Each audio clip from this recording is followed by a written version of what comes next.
isso, temer e glorificar a Deus que dera tal autoridade a nós. Queridos, aqui está uma forma como nós devemos aprender, como devemos crer em Jesus para que possamos ter o perdão dos nossos pecados, para obtermos perdão das nossas falhas. Esse paralítico aqui, ele tão somente fez o quê? Ele tão somente o quê? Creu na palavra de Cristo.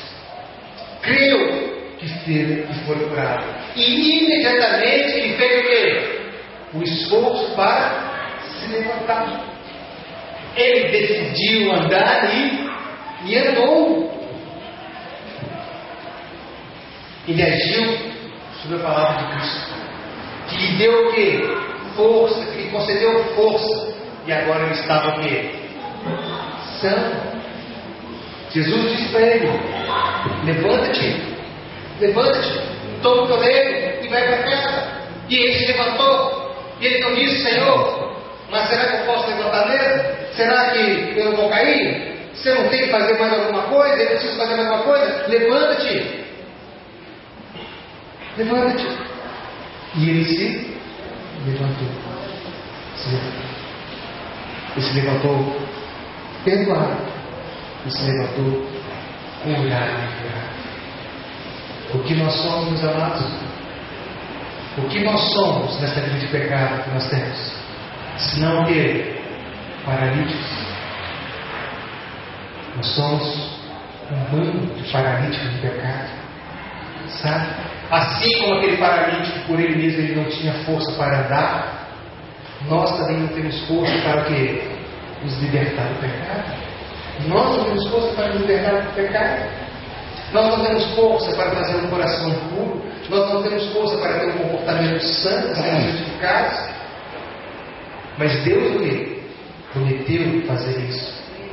E quando você confessa a Deus e se entrega, queridos, que está o segredo da receita. E quando você se entrega verdadeiramente a Deus, é isso que tem feito divisões, sabe?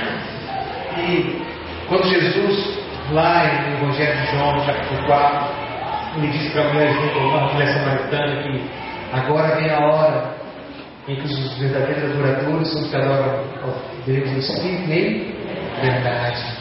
E são esses os quais Deus procura. É porque na verdade, queridos, existem vários adoradores que não são o quê? Verdadeiros. Não são verdadeiros. Não há verdade. No fundo, não há a intenção real de transformação. Não há essa intenção real de transformação. As pessoas que vêm a culto, sai de culto, assistem todos os atos de adoração, mas não são pessoas que têm uma entrega verdadeira, ainda nos motivos, ainda que religiosos, entende? Ainda são motivos egoístas. Ainda são motivos egoístas. Talvez a gente não consiga compreender isso direito, mas dá para compreender. Se você parar para meditar, para observar, você vê como isso é possível. E nós estamos presos nessa paralisia. Então nós precisamos nos entregar o quê? De uma forma verdadeira. Nós precisamos o quê? Confessar. Sabe, irmão, nossas orações deviam ser mais para que Deus desse a nós o entendimento das nossas falhas. Sabe, Senhor, me mostra como o Senhor me vê. Como o Senhor me vê. Me mostra como o Senhor me vê.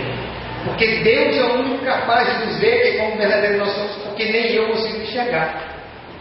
Nem eu consigo enxergar como verdadeiro, mas Deus sabe como eu sou. Então, Senhor, eu quero que o Senhor me mostre como o Senhor me vê. Porque eu sei que eu sou um pecador diante dos teus olhos. Deus não olha para mim para assim, o santinho, não. Lá o sem pecado, não. É confessando os meus pecados que eu vou ser justificado através de Cristo Jesus. E por Cristo Jesus é que eu serei sem pecado. porque meus pecados serão apagados, e pela graça de Deus eu multiplicarei mais. Mas eu preciso enxergar para que eu possa confessar a Deus todos os meus defeitos, meus irmãos. Será que você não tem algum defeito na sua vida que precisa ser corrigido? Será que não tem nada no seu caráter que precisa ser modificado? Será que não tem absolutamente nada em você que precisa ser moldado por Deus? E você será sincero, e eu acredito que se você responder, olha, não sei.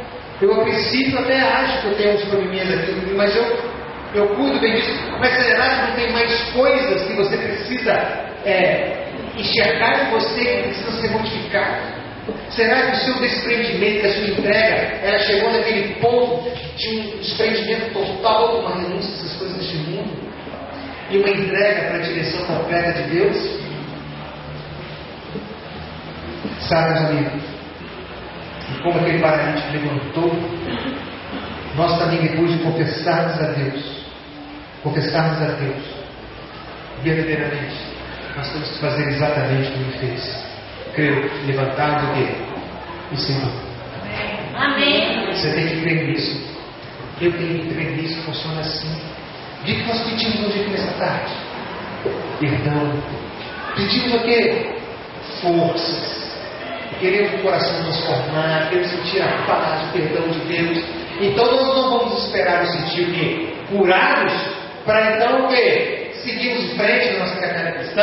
Aquele paralítico não superou primeiro sentir as suas pernas, sentir as suas vidas. Ele simplesmente o quê? É para levantar, eu levanto. É para levantar, eu levanto. E se Deus falou que vai te sustentar, que Ele te perdoa, e com toda a graça dEle vai vir até você, que vai te capacitar, Ele vai te guiar, porque agora o Espírito Santo está comprometido com você, e você prometido com o Espírito Santo, você. Agora o Espírito vai começar a te contar. Isso aqui está errado. Ó, aqui dali precisa ser o quê? Acertado. O Espírito Santo vai te guiar, porque Ele sabe que nós precisamos ser conduzidos por Ele. Porque senão nós continuamos essa vida miserável que nós temos e não observamos que absolutamente o quê? Nada, meus amados, nada. Nós devemos crer que Jesus nos curou. Sabe, nós não devemos nos sentir curados. Porque eu já estou começando a perceber isso na minha vida, que eu nunca vou me sentir curado. Às vezes, se eu venho para cá, eu venho como? Eu falo, Senhor, eu não sou digno não, Pai. Eu sou uma miséria, eu sou uma porcaria de ser humano. Como é que eu vou pegar o microfone, vou abrir a palavra de Deus, vou falar para as pessoas, faça isso, faça aquilo, coragem, fé, ânimo. Muitas vezes sou eu mesmo que estou lá embaixo, sem fé, sem ânimo, sem coragem, tremo, com pensamentos obscuros. Tenha misericórdia, Senhor. Mas se o Senhor me chamou, eu vou dizer que não vou não?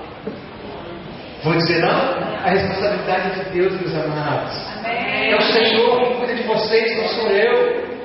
Entende? Eu, a princípio, não tenho nenhum compromisso. Não porque eu não tenho compromisso em buscar a santificação, em buscar a verdade, sabe? Em buscar a entrega de Cristo Jesus. Mas eu não digo que eu não tenho compromisso, porque eu não tenho o poder de alcançar vocês. Isso que eu estou dizendo, eu não tenho o poder de alcançar vocês. Eu posso me escabelar aqui na frente, usar todos os recursos de oratória desse mundo, e mesmo assim o quê? Não alcançar vocês. Porque o mundo é capaz de alcançar vocês de lá no íntimo do seu coração e traduzir muitas vezes aquelas palavras. Porque às vezes você vai falando coisas e você percebe que não tem nenhum sentido, não tem nenhum significado, mas o Espírito Santo faz o quê? Traduz. Sabe? O Senhor está traduzindo, Ele está te adequando. Olha, na verdade Ele pediu isso, mas na verdade Ele está precisando disso. Ele está pensando nisso, mas na verdade Ele precisa daquilo. Então Ele vai adequando a cada um de nós, porque Ele te conhece mais do que ninguém. Amém. E Ele agora está te ungindo, porque nós cremos, nós vamos nos levantar. Eu não vou esperar me sentir curado. Eu já creio, eu vi com sinceridade. Eu confessei as minhas faltas. Eu quero entregar a minha vida a Ti. Eu quero entregar essa vida minha a Ti. Me ajuda com misericórdia. Deus não nos atenderia? Levante, vai. Porque agora Deus já nos perdoou. E Deus já o quê? Já nos curou. Amém. Nós temos que dizer sempre assim: creio, assim é. Não porque eu esteja sentindo, mas porque Deus o prometeu. Amém. Repete comigo: creio. Assim é. Não porque Deus o prometeu. É sim, Deus. Creio, assim é. Essa é a frase que tem que ser todos os nossos dias. Creio, e assim não é. Não porque você tem sentido, mas porque Deus me prometeu. Deus prometeu o perdão na minha vida. Deus prometeu a transformação na minha vida. E eu creio, e assim o é. Porque Deus o prometeu e eu vou nessa caminhada. Lá em Marcos capítulo 11, 24, o Senhor Jesus Cristo disse. Não é essa frase que eu pedi para vocês repetirem, não é da Bíblia não. Profecia.